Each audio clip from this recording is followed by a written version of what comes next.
Good evening, guys. Happy Tuesday to all of your sunshiny faces. So guys, with our reno that we've been doing upstairs, ripping down all the drywall and taking out all the insulation, it's funny. Literally right when we started, actually on the first day, my mom, actually, she'd mentioned this. She was like, wouldn't it be so funny if we ended up finding a big wad of cash stuffed in the walls, from the previous owners or whatever, and be able to pay for the whole reno and everything like that, all, like, just from the money we found. Which is, like I said, it's funny. She said that on the very first day, and literally about, like, it was the first section we ended up doing about 5 minutes in. I actually found something up in the walls up on the second floor. It was not money, but it was really cool because after that we actually found nothing else hidden in the walls anywhere, nothing else even in the the not dormered out section of the attic portion of upstairs, because of the sloped roof, and then there's the dormer and all that kind of stuff. We actually went into there because we took down part of the drywall in that one section, so we could see in there was nothing even in there. However, like I said, in this one little spot where we started, when we first started, the first holes we put in the wall upstairs, we ended up finding something, and then, like I said, never found anything else up in the whole attic. And so we're gonna keep it, and I think we're gonna incorporate it somehow into the house because it's been here this long, so we're going to use it somehow. But it's actually just this little simple piece of wood. It's got hooks on it. It's actually probably most likely a key, for hanging keys on, or something like that. And so I can't tell if they're really rusted or if that's actually the finish on it. It's this kind of copper looking little things. But the interesting thing is that we actually found on the back of it, I don't know if you guys can see this sort of right along here, there's actually somebody's name written on the back of it. It's Ted, and we can't entirely make out the last part. If it says Hammond, or I think it's Hellman or something. It looks like H-A-L, and then we can't tell if it's R-R or M-O-R or N or something like that. It's kind of hard to make out. It's Ted H.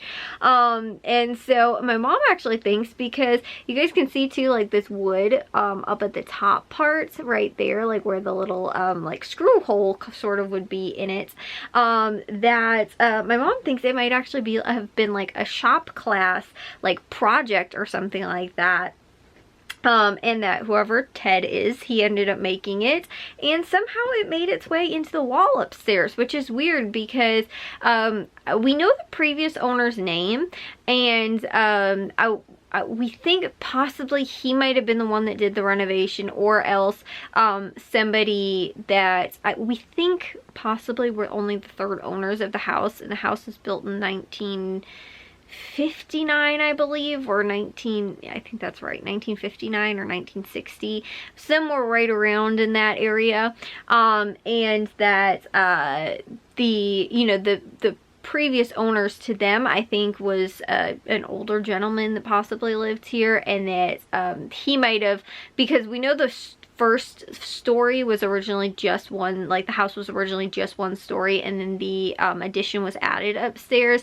And our house, there's several other ones like it, and so the additions sometimes all look a little bit different, but because we actually saw one that was listed for sale, so we got a couple ideas, but they had their dormer, and then they had another a triangle sort of dormer as well, versus ours is like a lifted flat roof on the one side where it's dormered. So like I said, we don't know if maybe too he added it on later, the first, like I said, person that lived in the house, which is what my mom thinks. I have no clue, honestly, if it was he was the first and only person to have lived in the house, built the house, whatever.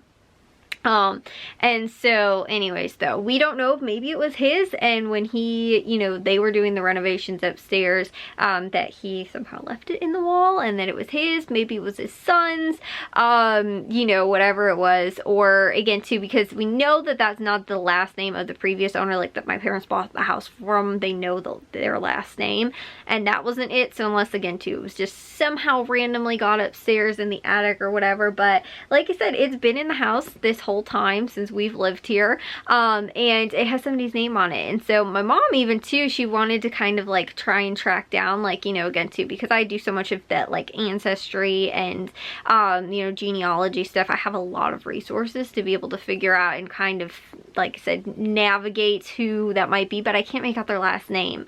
And possibly look up some like documents maybe in the area, or, you know, like again, like grave markers of family that have that last name. But it's hard for me to make out what the last name actually is, to like look some of that stuff up. And so like I said, I'm not totally sure, but my mom did live in the town since she's been in elementary school. So I don't know if she, like, you know, obviously you don't know everybody that lives in the town. It's, you know, still a pretty decent sized town that we live in. So you know, I doubt that she knew who lived here back when, you know, like the house was, you know, like the first owner possibly was living here or whatever. But you know, like I said, and she didn't live like in this area of town either. So like I said, I doubt that, you know, she would have had any kind of clue who this person that lived in our house originally was. But she kept saying that there was only like, we're only like the third owners of the house, and the house is decently old, and like I said, for us to only have been the third owners, but we've lived here for like 20 years. We're not sure entirely how long the previous owners lived here, but we do know that no, actually I think I do. I think they moved in the 90s. They didn't live here that long. But then, like I said, before that, I think there might have only been one owner prior to them. And the person, like I said, that lived in the house ever since it was built. So, that's kind of what I'm guessing. But, like I said, I'm not totally sure who that is. It's a very interesting little, piece. We're gonna, like I said, probably use it in the, you know, for keys or something like that, possibly in the living room. But it's just, it's one of those things that, like, you know, again, too, we found like nothing else in the attic. So to find just, you know, while we were doing the reno, so to find that is like pretty cool. And so, like I said, it's been here this whole time. It feels weird to just like, you know, get rid of it or not use it, or, you know, something like that. Like, you know, it's been a piece of the house since, like I said, at least 20 plus years. And so, like I said, it's just like something that we want to try and incorporate in the house. But it's just, it's really cool. Like, you know, to kind of find something like that, to have something that's kind of, like I said, a piece of somebody else's legacy that used to live in the house prior to us, and then, you know, find it. And, you know, like I said, it could have just been some random piece of who knows what that, you know, maybe wasn't even from the owners that, you know, were originally here. You know, it could have been something, I don't know how anything else would have gotten there. Like, there couldn't have been like a squirrel that dragged it in or anything like that. I mean, it was in the wall, and there's no opening where, you know, like I said, it could have came in from. And so, and there's been no work done on the exterior of the house, again, too, since at least we've lived here. So there's no way like something could have came in, you know, like if they were doing something on the outside, that something could have came in or gotten dropped in here or something like that. So like I said, I don't know, it's really weird. And like I said too, that it literally happened in the first, like I said, 5 minutes, and we found nothing else in the whole upstairs while we were doing it. It's also the really weird thing. It was like, it was kind of, you know, hoping to see the light of day again, I guess, and wanted to be found. So I don't know, that's just, it's a really, really cool thing. Like, I was even thinking about it too, because I've seen people, like, you know, post about stuff where it's like, oh, you know, like we were doing this reno and we found people's names, you know, like written on the inside of the walls and stuff like that, or a message to the, you know, future owner that ends up doing like a renovation or something like that, or, you know, something that they like hide in the wall for, like, again, somebody else in the future possibly to find. And so, like I said, that's kind of cool. Like, I almost kind of want to do that and leave a little piece of like us here for somebody else that ends up, again, maybe redoing the upstairs at some point, or whatever it is.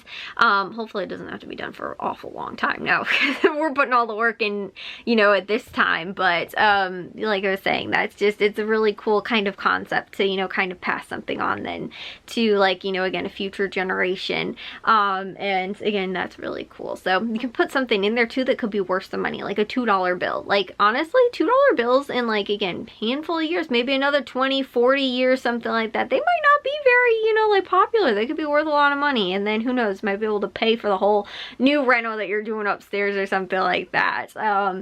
So like I said, you know, something kind of like that would be kind of cool even too, you know, or something that's, you know, sort of even to like just your mark. Like I've seen people even put like pictures and stuff like that in there, you know, or whatever it is, you know, just to kind of like pass on so that they can know about, you know, the people that possibly lived there before them. Because I'm very curious, and I've always wanted to go to like our what's it called, like our town museum, and find out maybe like a little bit of history, or, you know, like into like who lived here, when was, you know, or who built the house. I looked up on like one of the realtor, you know, sort of like websites or whatever, and it does have like some of the sale things like listed on there. And so I do know, like I said, like a little bit of that. It says like, you know, square footage of the house, when it was built, you know, all that kind of stuff. So I have like a tiny bit of information, but you know, like I said, not too much. So it would be interesting to maybe go and find out a little bit more about that. But like I said, I thought that was really cool. I wanted to share that with you guys because it's been sitting in the living room for the last couple days, and I was like, I should share that with you guys because that was something cool that we, like I said, found in the renovation that is, like I said, something that, you know, not many people would find. A lot of times if you're doing a reno in the house, you know, you might not find anything other than just some dust and some, you know, like insulation and drywall and that kind of stuff. So, and like I said, it's just really weird that out of the whole, everything else we ended up doing, we didn't find a single, not even like a penny, you know, not even a quarter, you know, like stuffed somewhere, you know, like during that whole time. Like there was nothing. And yeah, this, like I said, is a pretty significant piece of like wood, and it wasn't just a piece of wood. That's the first what I thought when I saw it, but for it to actually be like something that, again, somebody possibly made, you know, like it does kind of look like it could have been like, you know, kind of like a shop class, you know, little project or something like that that somebody actually made. And the fact that it has somebody's name on the back of it, you know, like I don't know why you just put your name on the back of like a little piece of, you know, like wood that, you know, like I said, holds keys. Like nobody's gonna see the back of it. So unless it was like bought for something or by somebody and they put their name on it, you know, like to give it to a person, or, you know, whatever, like, you know, you kind of dedicate books to somebody, or, you know, write their name in them or whatever. Like unless it was something like that, I'm kind of thinking the same thing too. Like it could have been like a shop class project, because like I said too, the little hole, like, you know, like I said, where the screw goes in, it looks not like, you know, like, I don't know, it's kind of like the wood quality, I guess, if that's what I'm trying to say. It looks a little bit different. So anyways, I don't know, it's an interesting little thing to find. And, you know, even too, we haven't found anything like even in the attic really, or anything like that ever. I mean, we did find a couple of random little toys when we cleaned out underneath the oven, like the stove. The first few weeks or few months in or whatever, there was like toys underneath it, and we were able to like get them out. That was the only thing that I can remember. Like I remember finding a magnet in like a Matchbox car or something like that. That was like the first and only thing I remember ever like finding, like that was kind of interesting, but that was like super early on. So like I said, this little thing, you know, it's kind of neat. It's, you know, cool to see that. But anyways, I will see you guys though all in tomorrow's vlog. If you guys did enjoy today's, make sure you guys give a big old thumbs up. If you guys are new, we'd love it if you'd subscribe, and I'll see all of your sunshiny faces tomorrow. So bye guys.